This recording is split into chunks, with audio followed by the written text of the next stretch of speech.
الحمد لله نحمده ونستعينه ونستغفره ونؤمن به ونتوكل عليه ونعوذ بالله من شرور أنفسنا ومن سيئات أعمالنا من يهده الله فلا مضل له ومن يضلل فلا هادي له ونشهد أن لا إله إلا الله وحده لا شريك له ونشهد أن سيدنا ونبينا ومولانا محمدا عبده ورسوله أما بعد فأعوذ بالله من الشيطان الرجيم بسم الله الرحمن الرحيم ولتكملوا العدة ولتكبروا الله على ما هداكم ولعلكم تشكرون صدق الله العظيم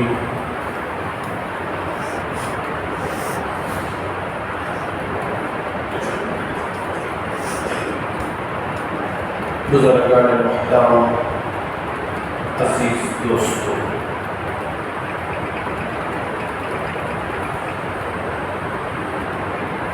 آج کا یہ جمعہ رمضان المبارک کا آخری اور الوداعی جمعہ ہے۔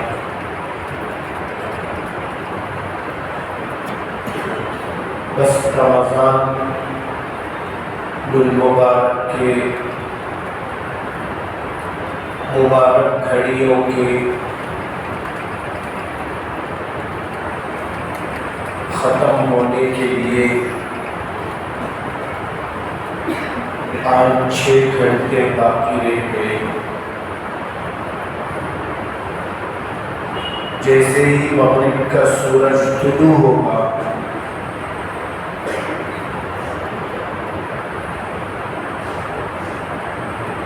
وہ رمضان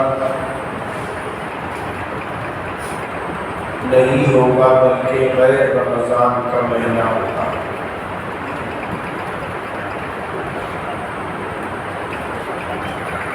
تو یہ چند گھنٹے دعاؤں کی قبولیت کے گھنٹے ہیں، اس میں خوب دعاؤں کا استغفار کا اہتمام کیا جائے، چونکہ رمضان کا موقع جیسا ہمیں گزارنے کا حکم تھا،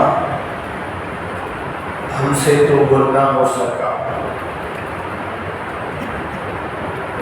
اس کی تلافی کے لیے اللہ نے قرآن میں استغفار کا حکم فرمایا ہے۔ تم کتنے بھی بڑے گناہ کر جاؤ، اللہ کے پاس اس کا حل استغفار کی شکل میں موجود ہے۔ استغفر اللہ کہتے رہو۔ اگر کسی کو یہ تسبیح یاد ہے تو مکمل تسبیح بھی پڑھ لے۔ استغفر اللہ ربی من کل ذنب واتوب الیہ۔ اے اللہ، میں آپ سے معافی چاہتا ہوں ہر اس گناہ سے جس سے تو ناراض ہے، اور میں ان تمام گناہوں سے توبہ کرتا ہوں، تیری طرف متوجہ ہوتا ہوں۔ تو استغفر اللہ کی کثرت کرے اور دعاؤں کا اہتمام کرے۔ جس طرح رمضان المبارک میں اللہ نے روزوں کا حکم دیا تھا، راتوں میں قیام کا حکم دیا تھا، بالکل اسی طرح راتوں کا قیام آج کی رات بھی اللہ کو پسند ہے۔ آج کی رات عید الفطر کی رات ہے۔ یہ رات بھی ان بڑی راتوں میں سے ہے جن میں اللہ پاک دعاؤں کو قبول فرماتے ہیں۔ علماء نے لکھا ہے 5 راتیں ایسی ہیں جو وہ اپنی زندگی میں پالے تو ان 5 راتوں میں عبادت کا اہتمام کرے، دعاؤں کا اہتمام کرے۔ وہ 5 راتیں کیا ہیں؟ عرفے کی رات ہے، عید الاضحیٰ کی رات ہے، عید الفطر کی رات ہے، شب برات کی رات ہے۔ اسی طرح علماء نے لکھا ہے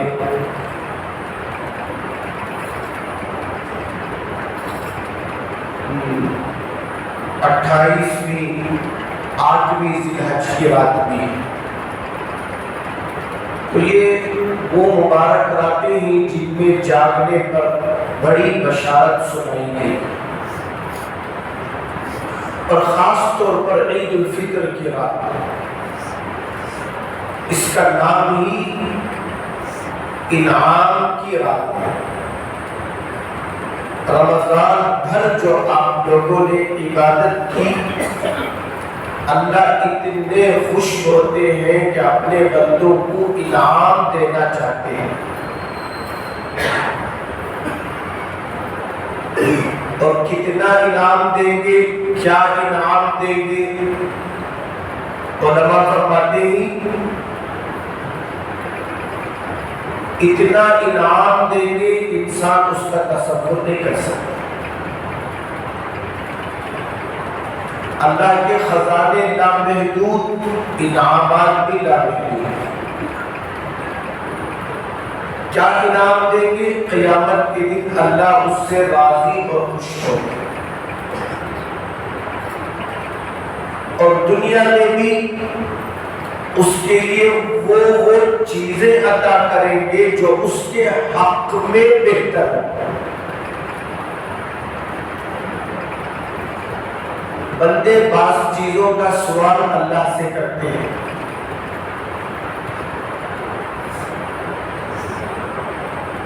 لیکن اللہ پاک اس سوال کو پورا نہیں فرماتے ہیں، اس دعا کو قبول نہیں فرماتے ہیں۔ شیطان اس کے دل میں ڈالتا ہے کہ تیری دعائیں قبول نہیں ہوتی۔ اللہ کے پیارے نبی صلی اللہ علیہ وسلم نے فرمایا اللہ بندے کو وہ چیز دیتا ہے جو اس کے حق میں دنیا میں بھی بہتر ہے، اور اللہ اپنے تمام بندوں سے بھلائی کا ارادہ کرتے ہیں۔ مثال علماء نے اس طرح بیان فرمائی، ماں باپ سے بچہ ہر چیز کا سوال کرتا ہے۔ کبھی کبھی کیا ہوتا ہے، بچہ وہ چیز ماں باپ سے مانگتا ہے جو اس کے حق میں نقصان والی ہوتی ہے۔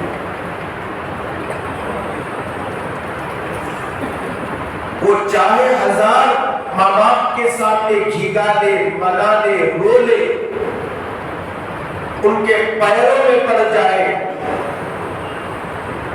زمین پر لیٹ لیٹ کر رونے بھی لگے، ماں باپ اسے وہ چیز مہیا نہیں کرتے۔ حالانکہ روئے زمین پر ماں باپ سے بڑھ کر انسان کا ہمدرد کون ہے؟ اسی لیے فرمایا جس کے ماں باپ ناراض ہوں گے اللہ بھی اس سے ناراض ہے، اس لیے کہ زمین پر ماں باپ سے بڑھ کر کوئی ہمدرد نہیں ہے، لیکن ماں باپ کو بھی بچوں پر ہمدرد بننا، ایسا نہیں میں ماں بن گیا باپ بن گیا جو مرضی چاہے کروں، انہیں باپ بھی کہلانے کے لائق نہیں، ماں بھی کہلانے کے لائق نہیں۔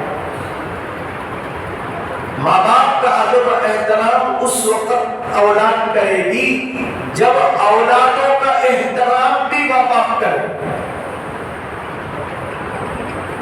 یہاں تک کہ انبیاء علیہ السلام کی تاریخ آپ پڑھ کر دیکھیں، انبیاء باوجود بلند مرتبہ رکھنے کے اپنی اولاد سے جب گفتگو کرتے تو پوری عزت کے ساتھ گفتگو کرتے۔ ابراہیم علیہ السلام کا واقعہ ہے، انہوں نے خواب میں اپنے بیٹے اسماعیل علیہ السلام کو ذبح ہوتے دیکھا، تو انبیاء کا خواب وہی ہوتا ہے، سچ ہوتا ہے۔ ابراہیم علیہ السلام نے اپنے بیٹے اسماعیل علیہ السلام سے کہا بیٹے میں نے تجھے خواب میں ذبح کرتے ہوئے دیکھا۔ اسماعیل جانتے تھے میرے باپ کا خواب سچا ہے، اللہ میری قربانی کو چاہتے ہیں۔ تو بیٹے سے خالی یہ نہیں بولا انی ارا فی المنام، بلکہ ابراہیم علیہ السلام نے کہا یا بنی انی ارا فی المنام، اے میرے پیارے بیٹے کہا۔ تو ماں باپ کو چاہیے اپنے اولاد کا اکرام کرے، عزت کرے۔ تم بے عزتی کرے اولاد تمہاری عزت کرے، یہ کہاں کا انصاف ہے؟ ابراہیم علیہ السلام جب اپنے بیٹے کو نصیحت کیے، خواب بتائے تو یا بنیا کا لفظ استعمال کیے، اے میرے پیارے بیٹے کہے۔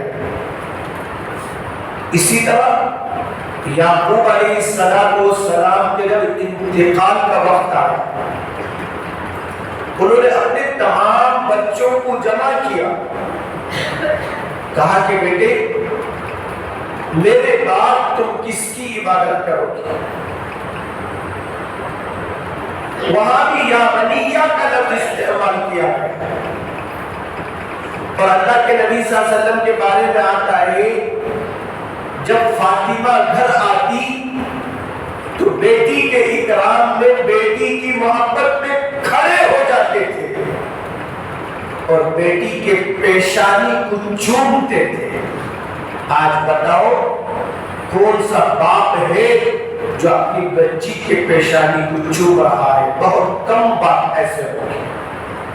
کبھی کبھی اپنی بیٹیوں کے پیشانی کو چوما کرو، بلکہ میں تو کہتا ہوں اپنی بیٹیوں کو اتنا پیار دو، اتنا پیار دو، موت کے بعد بچے یاد کرنے لگے میرا باپ اس طرح مجھے پیار کرتا تھا۔ اور یاد رکھو جتنی تربیت نرمی سے ہم کر سکتے ہیں، گرمی سے اتنی تربیت نہیں کر سکتے۔ غصہ دکھاوے اولاد بگڑ جائے گی، بگڑنے کے ذمہ دار اولاد نہیں خود ماں باپ کا بیٹا۔ اولاد کو ماں باپ طریقے بناتے ہیں، ماں باپ کو طریقہ نہیں ہے بچوں سے بات کرنے کا۔ قرآن کیسی کتاب ہے، اس میں جگہ جگہ تمہاری تربیت کی گئی ہے۔ تو اولادوں کو پیار دیں، محبت سے رکھیں، نرمی سے تربیت کریں۔ حضرت لقمان حکیم اپنے بچوں کو تربیت دیں، ان کی نصیحتیں، ان کی تربیت اللہ کو اتنی پسند آئی، ان ساری نصیحتوں کو اللہ نے سورہ لقمان کے اندر تفصیل کے ساتھ ذکر فرما دیا. جو کوئی پڑھنا چاہے سورہ لقمان اٹھائے اور دیکھے بات کیسا ہوتا ہے.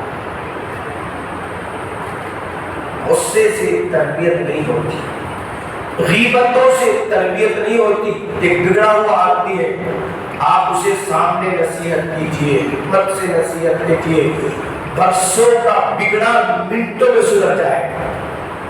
آپ اس کی غیبت کر دیں گے, وہ تمہارا باغی بن جائے گا, موت تک تمہیں اچھی نظر سے نہیں دیکھے گا. یہ غیبت کا نقصان ہے.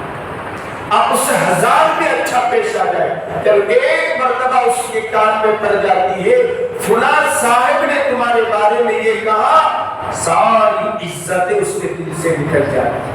اسی لیے تو شریعت نے غیبت کو مردہ بھائی کے گوشت کھانے سے تعبیر فرمایا. تو بہرحال یہ مبارک راتیں جب آتی ہیں, دن ختم ہوتا ہے, تو ہمیں توبہ اور استغفار کا اہتمام کرتے رہنا چاہیے. اور اچھا, عید کی رات اللہ کی طرف سے انعام ملتا ہے. وہ انعام اتنا جو بندہ جتنا مانگے گا اللہ کی طرف سے اتنے انعامات ملیں گے. عید کی رات ایسی نہیں کہ ہم گھر ہی میں بیٹھے ہیں, بلکہ اکثر بازاروں کا رخ کرتے ہیں. فرمایا عید کی رات جب بازاروں کو جاؤ تو چوتھا کلمہ پڑھتے ہوئے جاؤ, تاکہ ہمارا بازار جانا بھی اس رات عبادت بن جائے. چوتھا کلمہ لا الہ الا اللہ وحدہ لا شریک لہ لہ الملک ولہ الحمد یحیی ویمیت بیدہ الخیر وہو علی کل شیء قدیر. پورا کلمہ نہیں آتا ہے, کم سے کم لا الہ الا اللہ وحدہ لا شریک لہ, اتنا تو چوتھا کلمہ پڑھو. لاکھوں کی تعداد میں عید کی رات ہمیں لے کے آنے گی, لاکھوں کی تعداد میں. بازار میں دنیا ہی نہیں خریدی جاتی, بلکہ بعض صحابہ کے بارے میں آتا ہے وہ بازار جاتے تھے دنیا خریدنے کے لیے نہیں, بلکہ آخرت خریدنے کے لیے, جنت خریدنے کے لیے. کیسے؟ ایک صحابی کے بارے میں آتا ہے وہ بازار کو جاتے تھے, کوئی چیز خریدتے نہیں تھے, صرف بازار میں جاتے تھے, لوگوں کو سلام کرتے کرتے کرتے کرتے کرتے بازار سے باہر آ جاتے تھے. ایک صحابی نے پوچھا جب تمہیں بازار میں کچھ خریدنا ہی نہیں تو بازار کیوں جاتے؟ تو ان صحابی نے کہا, جن کا نام طفیل رضی اللہ عنہ کتابوں میں لکھا گیا ہے, انہوں نے کہا مجھے بازار میں دنیا خریدنا نہیں ہے, میں بازار کو آخرت خریدنے کے لیے جاتا ہوں. اس لیے کہ بازار میں اتنی تعداد میں لوگ ملتے ہیں, اتنی تعداد میں راستے کے گلی میں لوگ نہیں ملتے. اور میں ہر ایک کو سلام کرتا ہوں, اور اللہ کے نبی صلی اللہ علیہ وسلم نے فرمایا تم جنت میں داخل ہونا چاہتے ہو تو ایک دوسرے کو سلام کرو. اور جنت میں بھی کیا ہوگا, ایک جنتی دوسرے جنتی سے ملے گا, سلام سلام کہے گا. اور پوری جنت کے اندر جو آوازیں سنائی دے گی اس میں علماء نے لکھا ہے وہ سلام کی آوازیں ہوگی. ایک جنتی دوسری جنتی سے ملے گا تو سلام کرے گا. وہ سلام کی سنت دنیا میں بھی ہے, سلام کی سنت اللہ نے جنت میں بھی رکھی ہے. آج بچوں کے اندر سلام کا مزاج ختم ہو گیا, بلکہ بعض بڑوں کے اندر بھی سلام میں سیاست آ گئی. مالدار کو دیکھتے ہی تو سلام کرتے ہیں, اپنے کسی محب کو دیکھتے ہی تو سلام کرتے ہیں, غریب کو دیکھتے ہی تو سلام نہیں کرتے. جبکہ سلام کے بارے میں اللہ کے پیارے نبی صلی اللہ علیہ وسلم نے فرمایا جسے تم پہچانتے ہو اسے بھی سلام کرو, جسے نہ پہچانتے ہو اسے بھی سلام کرو. اور عید کے مصافحہ میں بھی دیکھتے لوگ, وہاں بھی ایک عجیب سیاست ہے. عید کا مصافحہ کرتے وقت اللہ کے نبی صلی اللہ علیہ وسلم فرماتے جب ایک مومن دوسرے مومن سے ہاتھ ملاتا ہے محبت سے تو اس دونوں کے ہاتھ ملانے پر دونوں کی خطائیں اللہ معاف کرتا ہے. مصافحہ بھی اگر محبت سے کیا جائے تو معافی کا ذریعہ ہے گناہوں کی. عید میں بھی کیا کرتے ہیں؟ کسی سے دل کھول کر ملتے ہیں، کسی سے بہت ہی بیزاری کے ساتھ ملتے ہیں۔ نہیں، جب ملو تو مسکرا کر ملو، دل کھول کر ملو۔ اور صحابہ کی عادت تھی، جب صحابہ ایک دوسرے سے ملتے تھے تو ایک دعا دیتے تھے، وہ کیا ہے؟ تقبل اللہ منا ومنکم، اللہ تعالیٰ تمہارے نیک اعمال کو بھی قبول کرے، میرے نیک اعمال کو بھی قبول کرے۔ عید کے دن مصافحہ کریں گے تو تقبل اللہ منا یغفر اللہ لنا ولکم، یہ دعائیں ہیں جو مصافحہ کے وقت، معانقہ کے وقت حدیث میں ثابت ہے۔ یہ چھوٹی چھوٹی نیکیاں تمہارے خطاؤں کو معاف کر دیں گی۔ اچھا، آج جو کام ہمارے اوپر ہے وہ ہے صدقۃ الفطر کی ادائیگی کا کام۔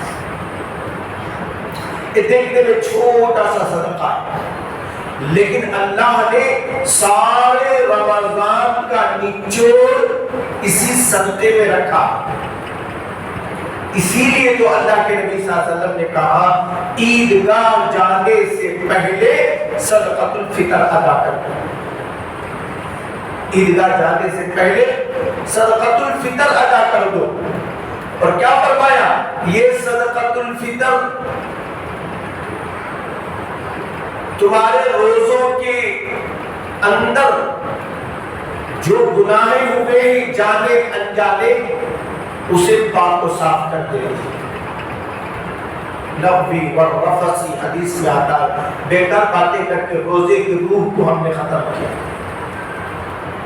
ایک کی بھی تم نے غیبت کر دی روزہ رکھ کر، روزے کی روح ختم ہو۔ اللہ کے پیارے نبی صلی اللہ علیہ وسلم فرماتے ہیں ایسے روزوں کے خطاؤں کو دور کرنے کے لیے اللہ نے صدقۃ الفطر کو ایک ذریعہ بنایا۔ وہ دیں گے انشاءاللہ تمہارا روزہ پاک ہو جائے گا۔ ایک تو روزوں کی پاکی صفائی کا ذریعہ ہے۔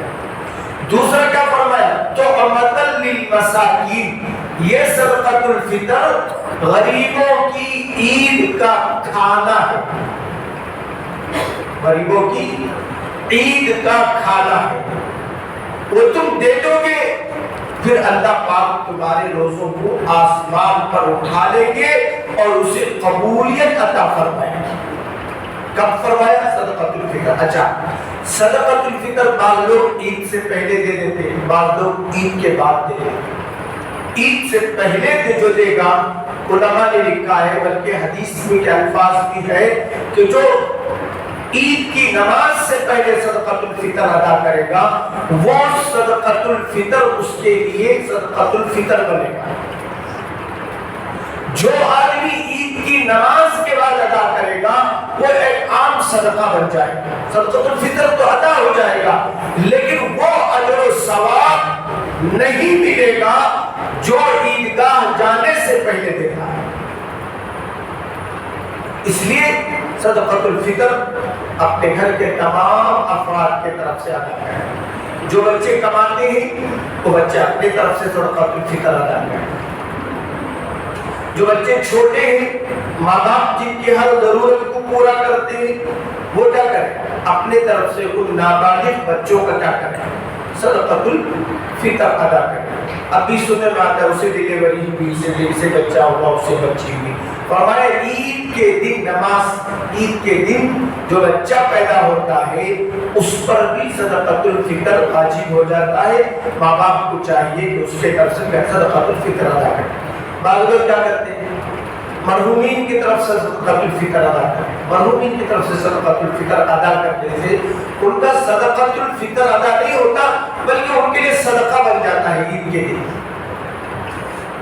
ماں باپ کی اگر ثواب پہنچانا چاہتے ہیں جو انتقال ہو گئے ہیں ان کے نام سے صدقۃ الفطر نہ دیں بلکہ ان کے نام سے کسی غریب کا کھانے کا نظام کرنا ہے۔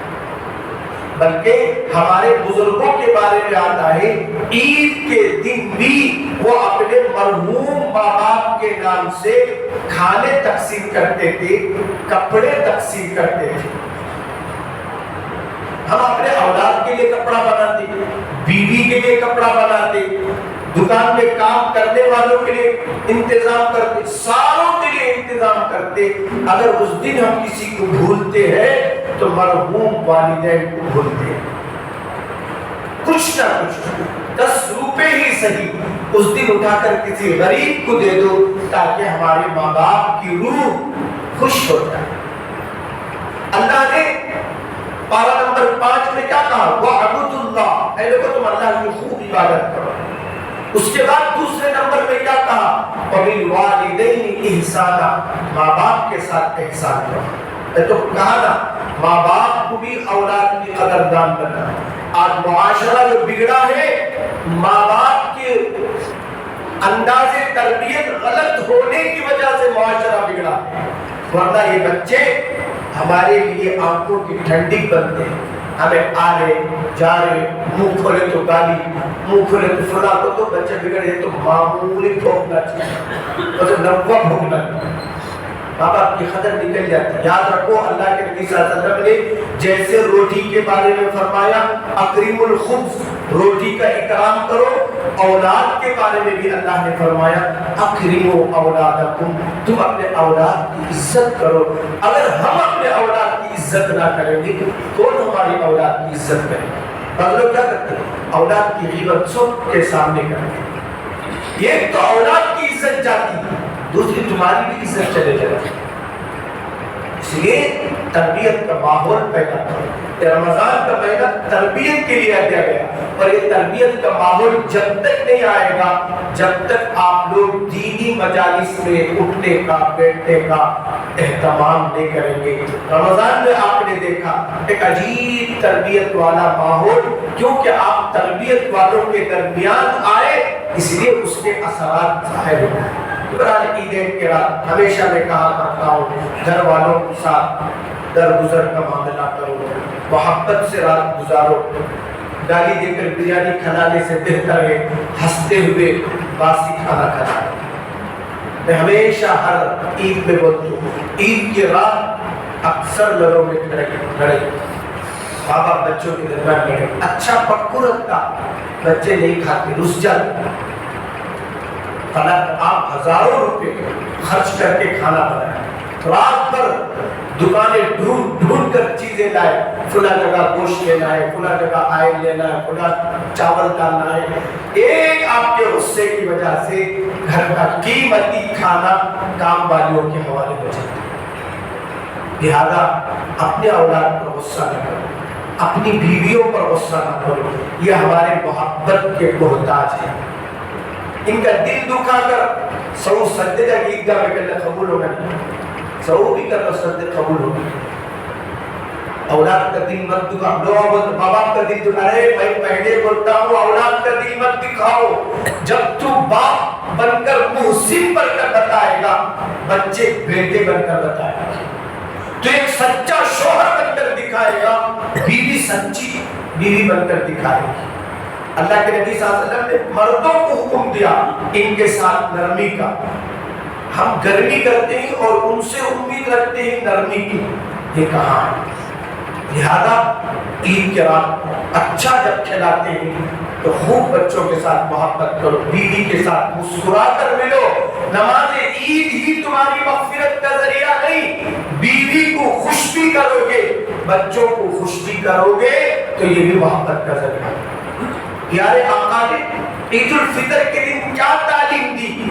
آپ نے امت کے یتیم کو کندھے پر بٹھا کر دکھایا بچے محبت کے قابل ہیں. غیر بچوں سے اللہ کے نبی نے کتنی محبت کا اظہار فرمایا، اپنی اولاد سے کتنی محبت ہمیں کرنا چاہیے. لہذا خاص طور پر کہتا ہوں عورتوں کا دل دکھا کر دل کا بتا، تمہارے سجدوں کو اللہ پسند نہیں کرے گا. اللہ کے نبی صلی اللہ علیہ وسلم نے عورتوں کی بد دعا سے بچنے کا حکم دیا. کتنے شوہروں کو ہم دیوانے بن کر پھرتے ہوئے دیکھا ہے، کتنے شوہروں کو بے روزگار ہوتے ہوئے دیکھا ہے، کتنے شوہروں کو بیمار پڑتے ہوئے دیکھا ہے، محض بیوی پر ظلم کی وجہ سے. اس کے زیورات بھی ہضم کر دیے، اس کی ساری چیزیں ہضم کر دیے، الٹا بیوی کو گالی، بیوی کے ماں باپ کو کو گالی ایسی زندگی گزار کر رب کے سامنے آؤ گے، رب پسند نہیں کرتا ہے۔ رب تو نرمی کا حکم دیتا ہے، حسن سلوک کا حکم دیتا ہے، لہذا وقت نہیں ہے کہ بات طویل کی جائے، لیکن اتنی درخواست ہے، عید کے معنی خوشی کے ہیں، جب خوشی کا دن آتا ہے، خوشی کی رات آتی ہے، سب سے بڑھ کر گھر والوں کو خوشی دو۔ آپ پڑوس کو خوش نہیں کر سکتے، رشتہ داروں کو خوش نہیں کر سکتے، اپنے بیوی بچوں کو تو خوش کرو۔ اس دن اپنی حیثیت کے مطابق بیوی کو عیدی دو، میں بچوں کو نہیں بولتا، بیوی کو عیدی دو۔ ساری رمضان اس سے ہمارے لیے بہتر ہے، تہجد سے لے کر عشاء کے بعد تک سب سے پہلے اٹھتے تھی، سب سے آخری میں سوتی تھی، کتنی چیزیں ہمیں بنا کر کھلاتے تھے۔ ان بیویوں کا احسان اپنے سے ادا کر سکتے ہیں، ہمارے روزے ان کی برکت ہے۔ اگر وہ سحری میں ہمارے لیے سینہ خالی نہ کرتے، ہم سحری کب کرتے؟ بیویوں کی عیدی دو، بیویوں کو عیدی دو۔ اللہ بہت پسند ہے بیوی کے ساتھ حسن سلوک۔ اللہ کے نبی صلی اللہ علیہ وسلم کی بڑی بڑی احادیثیں ہیں، جہاں تم عورتوں کو عیدی دیتے ہو، میں تو کہتا ہوں سب سے پہلے بیوی کے ہاتھ میں حیثیت کے مطابق دو، 10,000 دو، 5,000 دو، 2,000 دو، 500 دو، 100 دو، اپنی حیثیت سے دو۔ اس کی قربانیوں کو بدلا بیوی کا ہم نہیں دے سکتے، دنیا والوں کا دے دیں گے ماں باپ کے بعد۔ اگر کوئی ہماری کرسی میں تو ہماری بیویاں، اللہ کا شکر ہے ہمارے نکاح میں ایسی عورتیں ہیں جن کی قربانیوں کو ہم کبھی نہیں بھول سکتے ہیں۔ میں تو کہتا ہوں سب سے پہلی عیدی کے مستحق اگر کوئی ہے تو وہ ماں باپ کے بعد بیوی ہے۔ اکثر ماں باپ تو چلے جاتے ہیں، بیوی ہی ہماری زندگی کی خیر خواہ بن کر رہتی ہے۔ بیویوں کے احسان کے ساتھ زندگی گزارو۔ اللہ عز و جل سے دعا ہے اللہ تعالیٰ عید کے دن ہم تمام کے گھروں میں خوشیاں عطا فرمائے۔ اللہ تعالیٰ ہمارے عیدیں کی واجبات کو قبول فرمائے۔ اللہ بار بار یہ مبارک مہینہ ہم سب کو نصیب فرمائے۔ وآخر دعواہم الحمدللہ رب العالمین۔